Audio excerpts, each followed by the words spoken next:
The catapult was invented in China during the early 300s CE. It was designed to increase the strength and strategy of the military. Throughout history, many different types of catapults were invented. What is thought to be the most powerful and earliest made was the trebuchet. It was invented in China. It functioned with a long arm, sometimes up to 60 feet long, with the projectile on one side and a counterweight on the other. It was propped up with a long arm higher than the counterweight. Potential energy was stored up in the weight, and when the weight was released, the stored up potential energy was converted into a quick burst of kinetic energy, which sent the projectile on the net flying large distances. At around 500 CE, the knowledge of the trebuchet spread to Europe, creating what was known today as the modern catapult. The catapult changed history in several ways, one of which was the lessened effect of walls.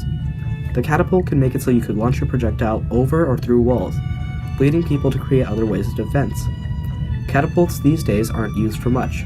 Mostly, they are used by physics teachers to show the premise of potential and kinetic energy.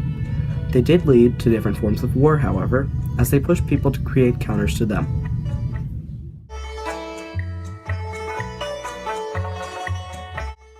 Bombs and grenades were first recorded in China during 1221. They were made using bamboo or iron shells packed with gunpowder, with a fuse sticking out the top. They both served the same basic premise, to cause a large explosion and cause massive damage, while still taking up less space than a catapult. Reports of grenades stated that they could be heard from up to 30 miles away. A fun name of a grenade that was used when they were first seen is loosely translated to in English, Flying Cloud Thunderclap Cannon. Chinese did not intend to share the discovery of explosive, keeping their technology as secret as possible. This succeeded for some time, and everything changed when the Mongols attacked. They shared this recipe with all of their allies and traded it with their European neighbors for goods. The invention and the spread of explosives led to many different branches of this today. Nowadays, we have many different types of grenades for warfare, including gas, fire, and rocket-propelled grenades. With bombs, you use them all the time in warfare and in different situations. More importantly, these explosives lead to explosions in cars, which power them, and in rockets, which let us explore space.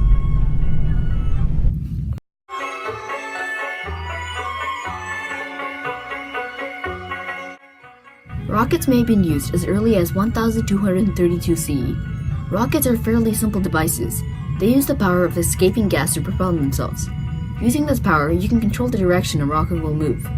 Reports of fire arrows and iron pots that could be heard from almost 15 miles away happened around 1232 CE. Though this may look like missiles, rockets were most likely used for fireworks at first. The first actual use of rockets for military purposes was in 1245. This was during the Battle of Kaikang, when the Chinese were at wars with the Mongols. They used a simple rocket, which was made of a rolled-up tube around some gunpowder, with the capped end attached to a stick. This was not very effective at battle, but the psychological effects of this were devastating among the Mongols. With the inventions of rockets and bombs, walls almost became obsolete. It was so easy to blow them up, but hard to construct them. Rockets were some of the most important inventions of war. Today, they have inspired RPG, rocket-propelled grenades, and missiles, one of the most used weapons of war today. They are also used for colorful fireworks shows, which we see during 4th of July. Finally, they are used in rockets for space. NASA and other companies use rockets to propel spacecrafts that let us explore the depths of space. Mongols. Mongols. Mongols.